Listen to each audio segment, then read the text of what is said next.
yourself.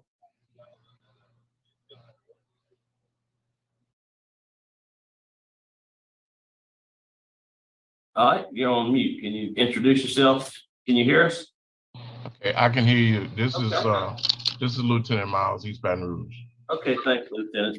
We're ready for our first case. Is that Mr. Green? Mr. Green. Mr. Green is outside the door. I thought they had. That's okay. Who is that? Who is that? This is Danny Allen. We can do Danny Allen. We good. We'll do Danny first, and then we'll do Mr. Green. We good? Okay, he's right outside the door anyway. So. Okay, that's no problem. All right, please introduce you. I heard the introductions. My name is Brendan Kelsey. Along with me is Mr. Roche. Mr. Freeman will be your panel. Ask you some questions.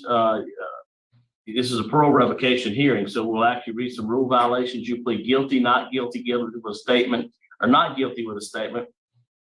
We'll ask some questions. You can respond at the end. You can make a statement. We'll take a vote. You understand the process?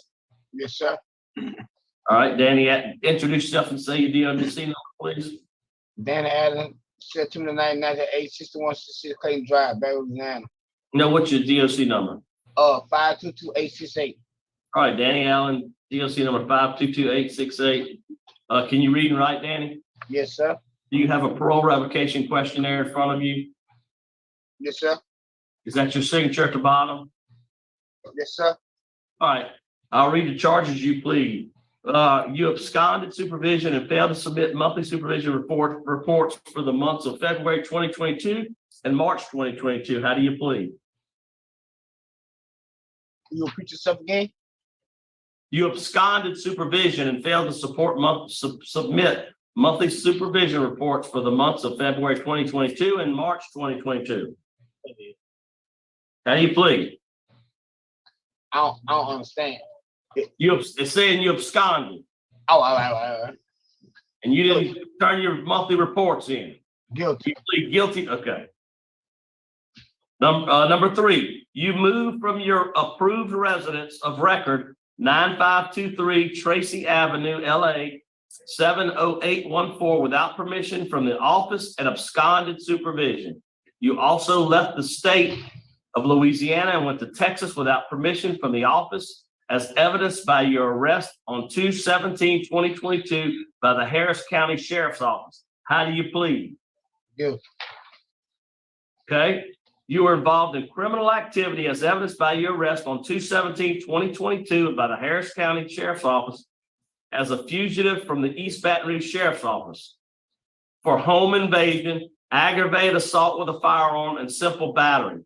These charges were dismissed by the state on 4/4/2023. How do you plead?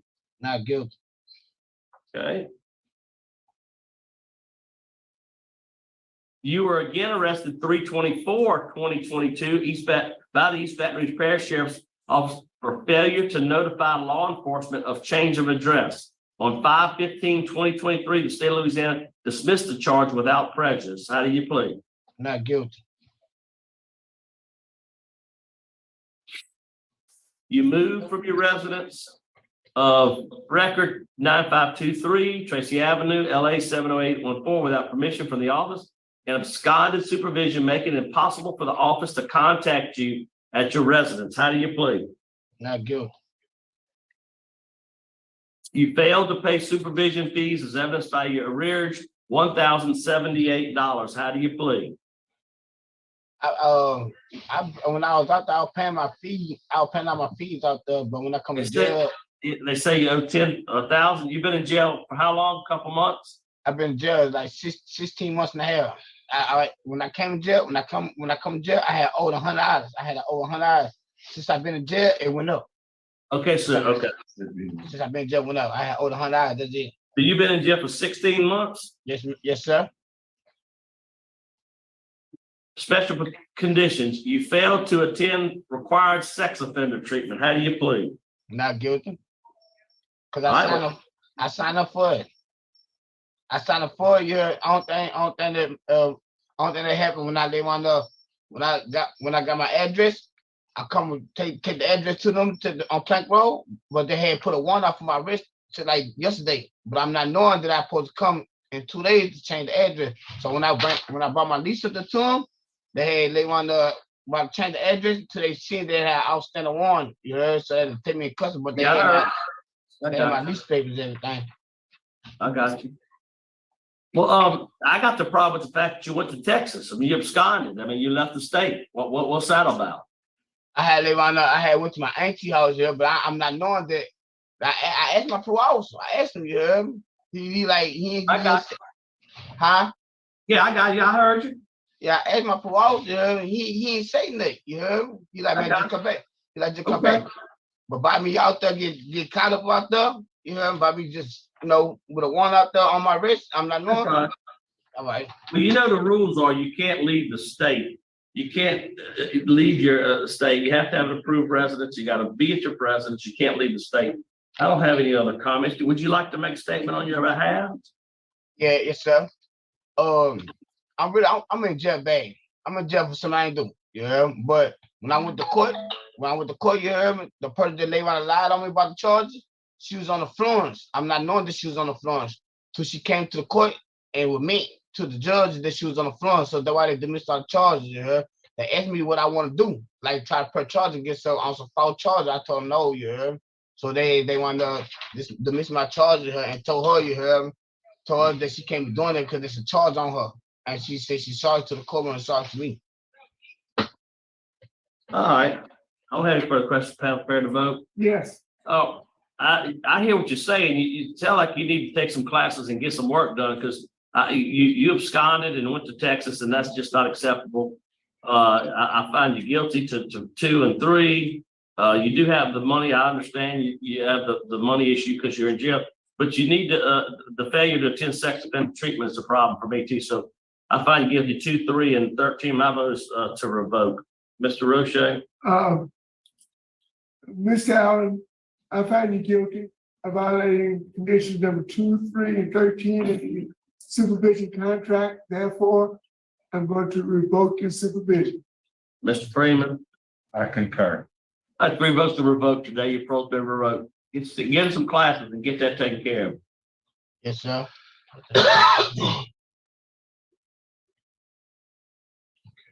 Okay.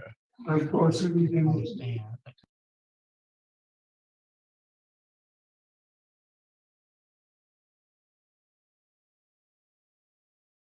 You don't understand. Well, dude, this is called poetic justice.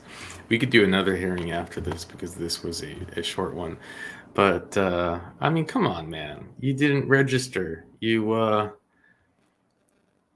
I just don't, I don't feel bad for you at all. I really don't. I think it's actually beautiful justice because the system lets you out and then you revoke.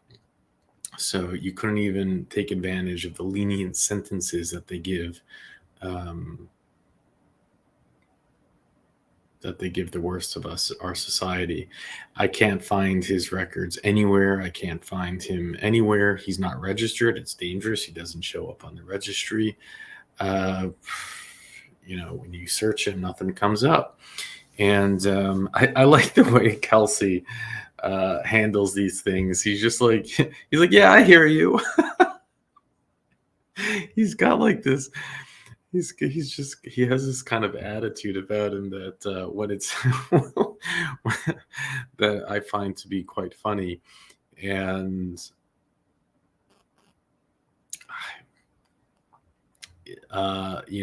he's talking about this woman coming to court intoxicated, and then he made her the judge made her apologize, and Kelsey's just like, okay, yeah, that's great. That's great. You have anything else to say? All right, let's go vote. Just goodbye. And we don't know how much time he's back in. Not even clear to me what, he's got this long rap sheet, including home invasion and all this stuff, and he has to register. And I'm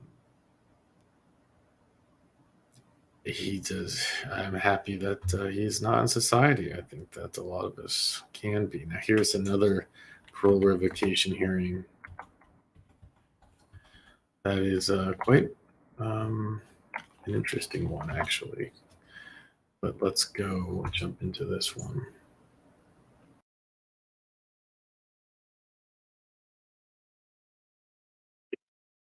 All right, please introduce yourself, state your name and DOC number for the record. Irvin Green, 727-181. All right, everybody, my name is Brennan Kelsey. Along with me is Mr. Roche and Mr. Freeman. We'll be your panel, have a parole revocation hearing. I'll read some rule violations. You plead guilty, not guilty, guilty with a statement, or not guilty with a statement. We ask you some questions. You can respond at the end. You can make a statement. We'll take a vote. You understand the process? Yes, sir. You have a parole revocation questionnaire in front of you. Yes, sir. Is that your signature at the bottom? Yes, sir. All right. Irvin Eugene Green, the third, 727-181. Rule number 1, rule violation number 2. You failed to submit your monthly reports. How do you plead? Guilty. All right, you moved the address without informing the parole officer. You did not have written permission to leave the state of Louisiana. How do you plead? You said I could plead guilty with a statement, right? Yeah, you can. Guilty with a statement. All right, talk about that in a minute. All right. Your whereabouts were unknown and as such, a parole warrant was issued for your arrest on 12/16/2022, according to your FBI rap sheet. On or about 4/12/2023, you were arrested in Houston, Texas by the Houston Police Department and charged with felony assault on a family member, house member, impede breath, circulation, domestic violence, and evading arrest, detention. Charges in Texas are still pending, subject posted bond, and was extradited to Louisiana. How do you plead? I'm not guilty to the charges, but you asked me like if that happened or not. Yeah, that's right. Yeah, guilty with a statement. Guilty with a state. Okay, that's good. Yeah. Number 7, on 12/9/2022, your parole officer initiated contact with you via video chats phone. On the video phone call, you were in your vehicle. The officer asked you specifically if you were still living at 11528 Old Hammond Highway, apartment 202. You said yes. Your officer asked if you were had anything new to report or any problems, and you said you did not. The property manager informed you that your officer that you had been evicted from the apartment November 2022, no longer living in apartment 202. At the time, you told your officer you were living there. You lied to your officer about where you were living. How do you plead? Number 7. Guilty with a statement. Okay. And number 10, as of 6/1/2023, your supervision fee account is 19 payments behind. You have a arrearage of $1,197. How do you plead? Guilty. How long you been in jail there? I believe like 90 days. 90 days. Okay. All right, go ahead and give me your statements. You said you had a statement on number 3 and number 4 and number 7. What about your statements? I know you pled guilty with a statement, so tell me about what you want to say. But which one was number 3 again? Okay, number 3 is that you moved addresses without informing your parole officer, and you did not have written permission to leave the state of Louisiana. I don't know if y'all have it on file, but my mom and all my family lives in Texas. When I paroled home, I had paroled to my grandfather's house. He sold his house and moved to Vegas, so I was really left in Baton Rouge by myself. I had just had a brand new baby. I had my first kid around this time, and his mom was dealing with addiction. She was addicted to fentanyl, so it was just a lot on my plate. I just had a kid. I was out there by myself, and we got evicted. So I was just trying to bring my child somewhere safe to his grandmother and his grandfather. The way I did it probably wasn't the best, but that's the reason I had went out of town. Why didn't you get with your parole officer and tell him that? I was telling them, see, in the process of all this going on, they switched my parole officer. My parole officer was a guy named Carmouche, and me and him, we had a nice understanding on every time, I never did anything wrong. I never had any dirty UAs or anything. Kept a job the whole time, but they switched them. In the process of all this going on, they gave me a new parole officer, and when he called me, it's I don't know, I was nervous, a lot was going on. I should have did it a different way, but it's just everything was happening so fast. Right. You know, what about the one about going to Houston, Texas and having the charges? You still have a pending, court date? You still, what about that?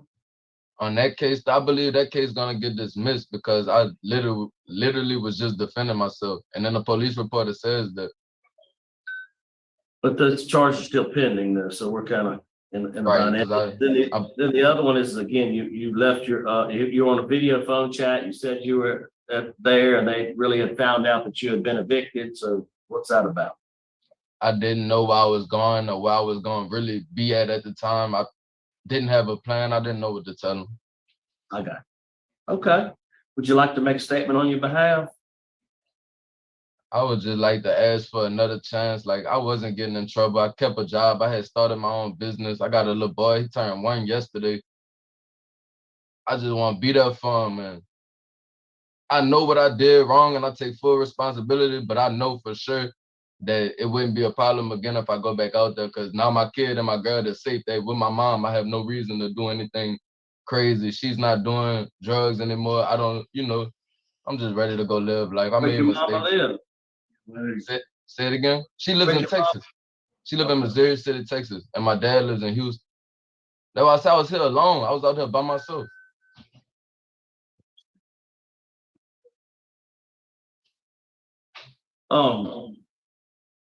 Yeah. So you going back to Texas when you get out, is what you're saying? Yes, sir. I mean, the problem that we got, to be honest with you, is that you left the state. I get it, trying to do the best you can.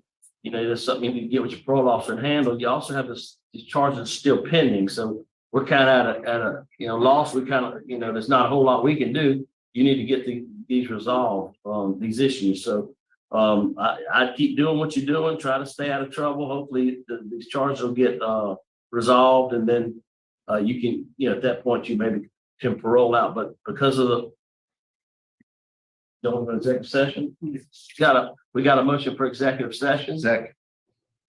Roll call, please. Brandon Johnson. Yes, Steve Freeman. Yes. Howard. Yes. we'll be right back. All right. Yes, sir. Okay, they go and discuss it.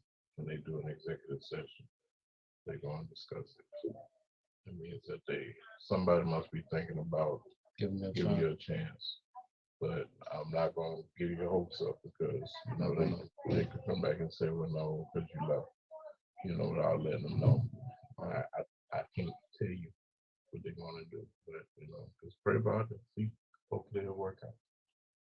I get what you're saying. You did what you thought was best. But in the eyes of the law, right, Certain ways you gotta do stuff. yeah, and being that you have pending charges, even though they may drop them, they might have doubts. It's not that they don't doubt that they're gonna drop the charges. It's just that you have pending charges. That might be a little roadblock, but we'll see.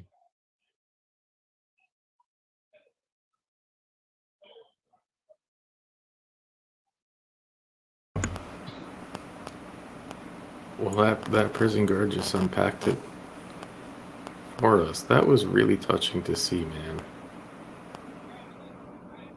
That's really touching to see.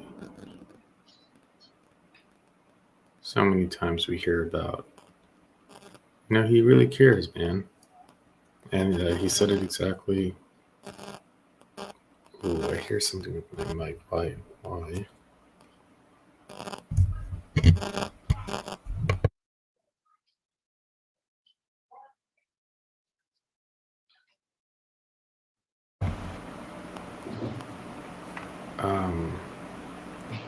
This is a brand new mic, so I shouldn't hear this. Hey, we back, Mr. Green. Can you hear us? Yes, sir. Look, you got a lot going on. Like I said, you got a lot going on. You're absconded. You have these charges that need to be resolved and taken care of. You really got a lot going on. But I believe you. I believe you're telling me the truth.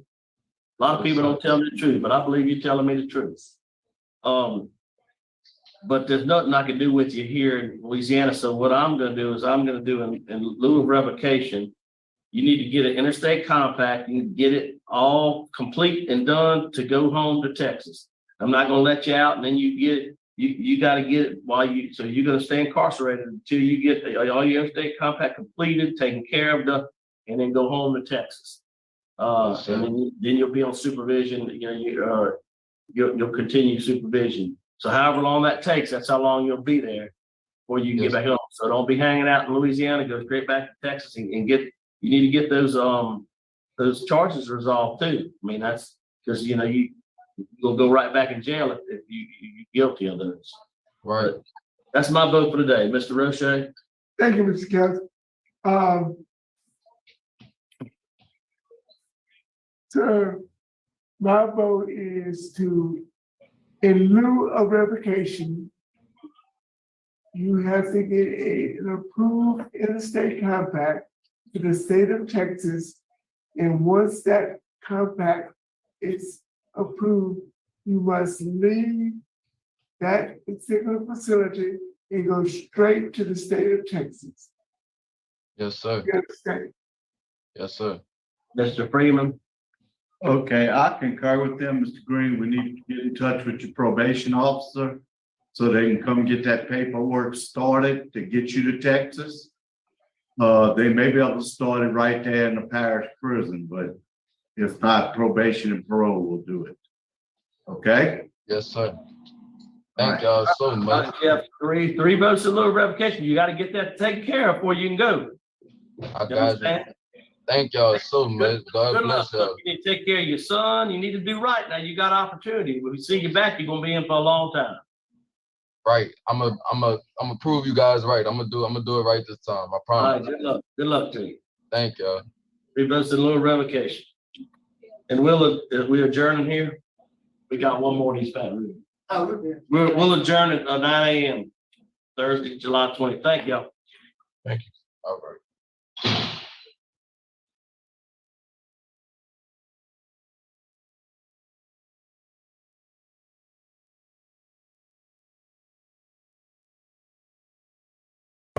Man, I love that. I love it in so many ways. In a world where we just see so much, I don't know, to see the kindness come in every level. First with Mr. Roche, and if you watch enough of these hearings, you'll see Mr. Roche.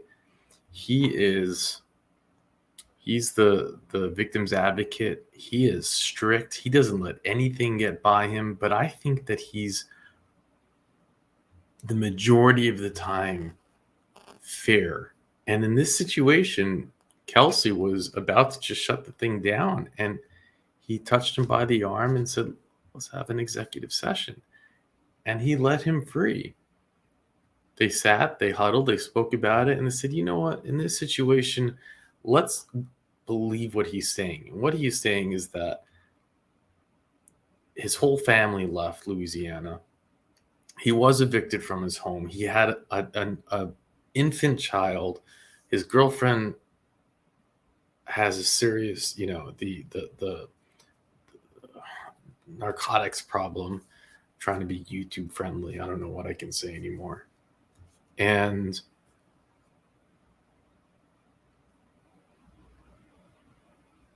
he took his child to his parents' home in Texas so that they could at least watch him. And, he could have done a lot of other things.